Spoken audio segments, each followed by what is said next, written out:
춘천 한마교 이경애입니다.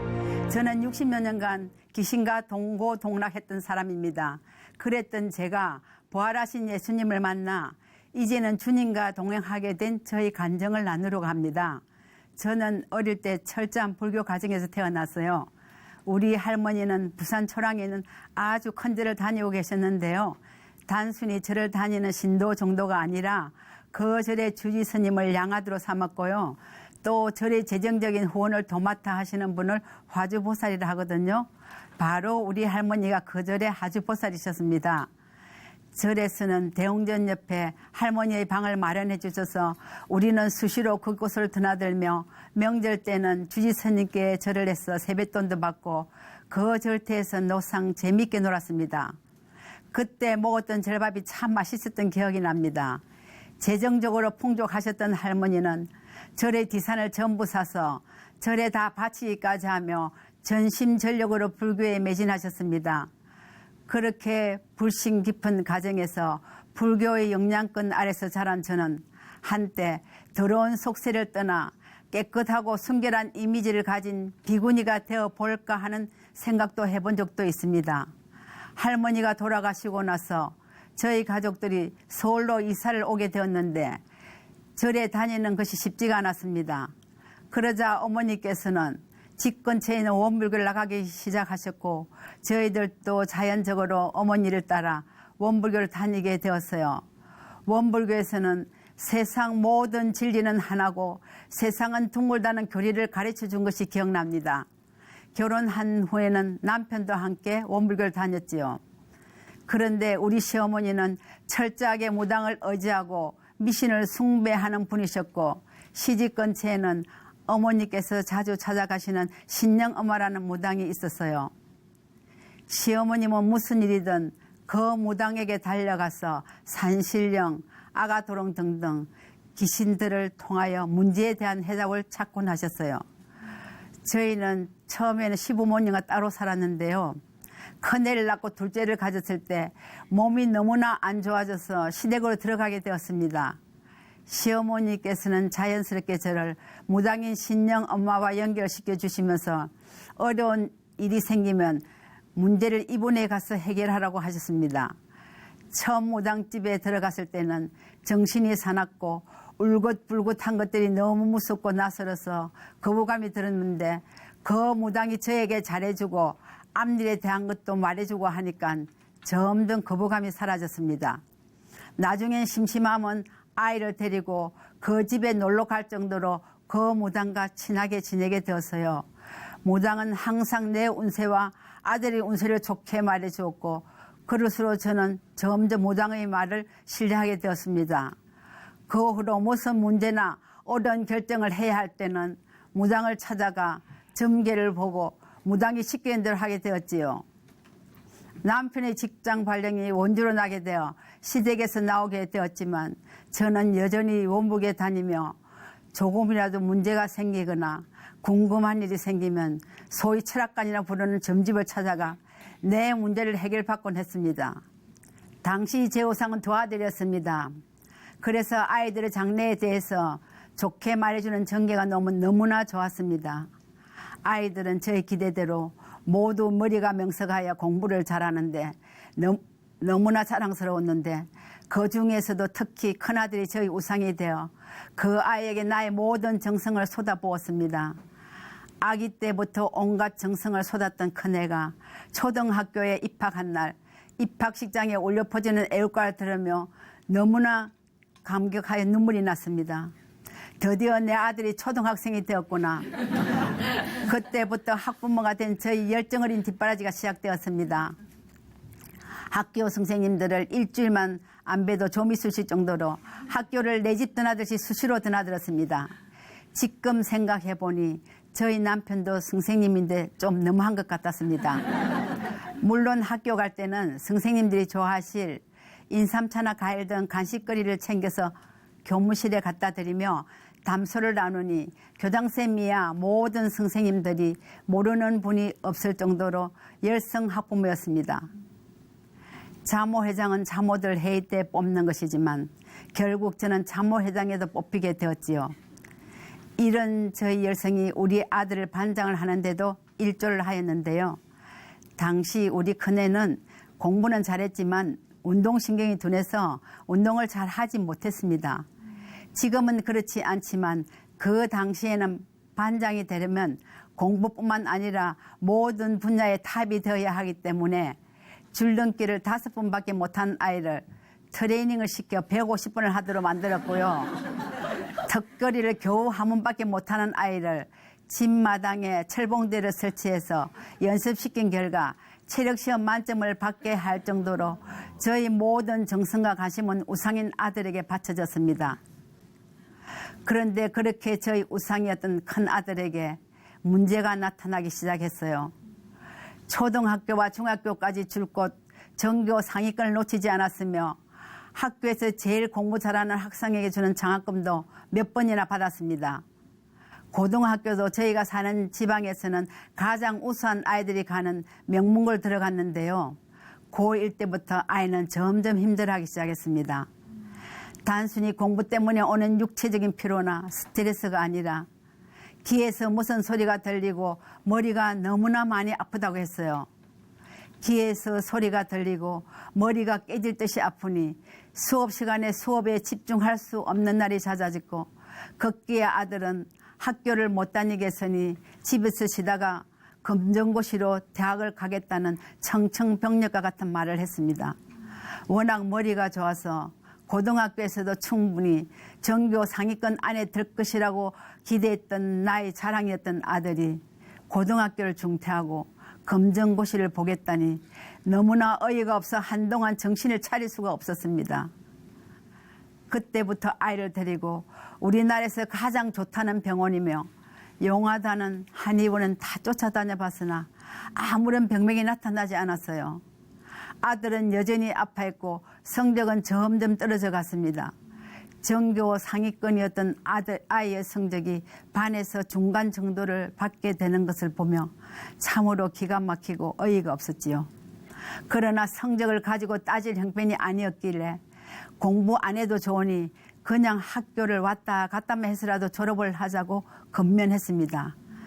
순종적이고 착한 아들은 아프면서도 학업을 계속하였고 우리나라 최고의 대학을 갈 줄 알았던 아들은 결국 춘천교대를 가게 되었지요.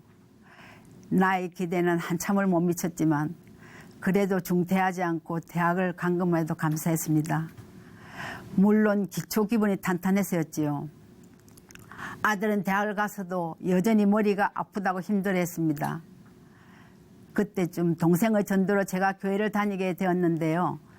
동생은 원불교가 인생의 어문점을 속시원히 뚫어주지 못해서 교회에 나가게 되었는데 하나님은 살아계시는 분이니 하나님을 믿으라고 해서 저도 교회에 나가기 시작했지요. 저는 일단은 제가 살고 있는 지역에서는 꽤 알려진 큰 교회를 다니게 시작했는데 말씀들이 별로 마음에 와 닿지 않았습니다. 하나님 이야기는 들었지만 하나님이 누구고 예수님이 누군지 헷갈리고 잘 알 수가 없었습니다. 교회를 다녀도 늘 마음이 공허했고 하나님이 살아계신 것을 어떻게 알 수 있는지 몰랐습니다. 다만 살아계신다는 하나님이 내 아들을 고쳐주시면 믿을 수 있겠다는 마음이 들었습니다. 그래서 치성을 드리듯 습관적으로 주일 예배만 참석했지요. 그러면서 춘천교대에 다니는 아들에게도 교회를 다녀보라고 건면하였는데 감사하게도 춘천 한마음 교회에 다니는 후배의 전도로 아들이 한마음 교회를 다니기 시작했습니다. 교회가 마음에 들었던지 아들은 아예 한마음 기숙사로 들어가 여러 형제들과 함께 어울리면서 몸과 마음의 안정을 찾아가기 시작했습니다. 그리고 같은 교회 자매를 만나 결혼까지 하게 되었지요. 결혼 후 아들 내외는 저희 집에 올 때마다 예수님이 부활하셨다. 부활하신 예수님을 주인으로 믿어야 된다. 재물을 땅에 쌓지 말고 하늘에 쌓으라는 둥 올 때마다 설교를 하였습니다. 저는 아들과 함께 교회에 다니면서 계속해서 부활 말씀을 듣게 되었습니다. 그래도 제 마음에는 부활이 선명하게 믿어지지 않았습니다. 들으면 다 알 것 같은데도 돌아서면 믿어지지가 않는 거예요. 한 번은 자원교에서 말씀을 듣고 와서 남편에게 부활을 전하니까 과학교사였던 남편은 만류 인력의 법칙이 있는데 어떻게 죽은 사람이 살아나서 그 몸으로 하늘로 올라갈 수 있냐고 하며 죽으면 다시 흙으로 돌아가는 게 원칙인데 하니 제 생각에도 남편이 말이 맞는 것 같았습니다. 예배 시간에는 왜 그렇게 졸린지 자꾸 하품만 나서 말씀을 잘 못 듣는 경우가 많았습니다. 그런데 언제부턴가 집에 혼자 있는 밤이면 이상한 현상이 나타나서요. 조금 섬뜩하고 무섭다는 생각이 들며 누워있는 침대가 천천히 올라오는 겁니다. 처음 침대가 움직였을 때 이게 왜 이러나 하면서 손으로 눌려봐도 내려가지 않고 계속 올라왔어요. 남편이 건너방에 있고 나 혼자 침실에 있을 때도 그런 일이 있어 소리쳐 남편을 부르기도 했어요. 그렇게 침대가 올라가는 일이 계속되자 교회에서 늘 들었던 부활하신 예수님이 생각났습니다. 아, 부활하신 예수님이 나의 주인이시지, 나의 하나님이시지. 주님의 피는 하나님의 피니까 마귀가 무서워 쫓겨가지. 그래서 침대가 올라올 때 예수 보혈 예수 보혈 악한 마귀는 물러갈지어다 하고 외치니 침대가 제자리로 돌아오는 것을 경험했습니다. 나에게 왜 이런 현상이 나타나는가 생각해보니 어릴 때부터 제 주위에는 항상 귀신이 있었고 귀신들이 제게 많은 생각들을 넣어주었던 것 같습니다. 예수님을 알기 전에는 귀신들이 주는 생각들이 내 생각인 줄 알고 항상 귀신의 가르침에 따라 그 말에 매어 살았던 것 같습니다. 교회 전체가 간증을 준비하면서 저도 작은 교회 지체들과 함께 하나님 앞에 엎드리는 시간이 계속되었습니다. 세상이 좋아 요리조리 피해 다녔던 제 마음에도 부활하신 주님께 중심으로 굴복되기 원한다는 기도가 나왔지요. 그리고 일꾼과의 교제를 통해 믿음이란 것은 내가 믿어지고 안 믿어지고 하는 게 중요한 것이 아니라는 것을 알았어요. 믿을 만한 사실에 근거해서 믿는 거기 때문에 믿을 만한 증거가 확실히 있는가만 확인하면 되는 것이었어요. 그러고 보니 예수님은 정말 역사적으로 실존했던 인물이시며 역사 연대를 나타나는 BC와 AD의 중심에 계신 분, 기독교 신자뿐만 아니라 불신자까지도 인정할 수밖에 없는 역사적인 인물한 사실을 놓치고 있었다는 걸 알게 되었어요. 이것이 인지되는 순간 모든 혼미와 의심이 사라지면서 성경의 예언대로 죽으시고 부활하신 것이 사실이니 이분이 하나님이라는 사실 너무나 놀라 정신을 차릴 수가 없었습니다. 하나님이 이 세상에 오셨다는 이 놀라운 사건, 정말 천지개벽할 사건인 부활이 선명해지자 이때까지 이 놀라운 사실을 부인하고 하나님을 무시했다는 것이 알아지며 제가 얼마나 악랄한 죄인인지가 비춰졌습니다. 하나님이 사람으로 이 세상에 오셔서 나를 위해 죽으시고 부활하셔서 모든 사람이 믿을 수 있도록 증거를 주셨는데 그동안 내 욕심과 세상 쾌락에 매여 하나님 알아보지 못한 게 너무나 죄송했습니다. 부활하신 주님이 선명해지는 순간 적시로 예수님을 믿지 않고 내 마음대로 살았던 나의 죄를 회개하고 예수님을 내 마음의 주인으로 모시게 되니 마음속에 감사가 넘쳤습니다. 그렇게 주님을 외면하고 살았는데도 끝까지 나를 포기하지 않으시고 저를 기다리신 주님께 너무나 감사했습니다. 예수님을 주인으로 영접하고 보니 그동안 그렇게 귀신하고 짝하고 살았던 이유가 내가 주인 되어 살았기 때문임을 알게 되었어요. 하나님을 마음에 두기 싫어하고 자기가 주인 된 자는 누구나 마귀와 똑같은 자라는 것을 알게 되었습니다. 이러한 사실을 알게 된 이상 다시는 예수님을 나의 주인 자리에서 내려오시게 하지 않을 것입니다. 다시는 마귀와 똑같은 죄를 짓고 싶지 않다는 고백이 마음 중심에서 터져 나왔습니다. 예수님의 부활이 확실하니 나의 옛사람이 예수님과 함께 십자가에서 죽었다는 말씀도 사실이며 부활하신 예수님과 함께 내가 새로운 피조물이 되었다는 말씀도 사실이니 너무나 감격이 됩니다. 이제 저는 새로운 피조물입니다. 예수님과 한 몸 되었고 예수님을 주인으로 믿는 우리 지체들과 한 몸이 된 것입니다. 다시는 귀신에게 끌려 다니는 자가 아니라 오직 나의 주인 되신 예수님의 말씀만 따라 사는 존재가 된 것입니다. 너무나 감사했습니다. 그동안 아들이 그렇게 아팠던 이유도 결국은 예수님을 나의 주인으로 믿지 않고 귀신을 섬기며 아들을 나의 우상으로 삼아 귀신의 통로가 되었기 때문이었어요. 하나님보다 아들을 더 사랑해서 아이들에게 내 모든 것을 해주려고 했던 것이 얼마나 어리석은 행동이었는지 알게 되었습니다. 자식을 주신 분도 하나님이시고 우리의 생명의 주인도 하나님이신데 나는 내가 자식의 주인 노릇하였고 내 물질의 주인, 내 인생의 주인 되어서 내 인생뿐만 아니라 자식의 인생까지도 망칠했던 것을 알게 된 것입니다. 부활하신 예수님을 만나지 못했다면 어떻게 여기서 빠져나올 수가 있었을까 생각하니 주님의 은혜가 너무나 감사하기만 합니다. 하나님께서는 이런 저에게 또 하나의 큰 선물을 주셨습니다.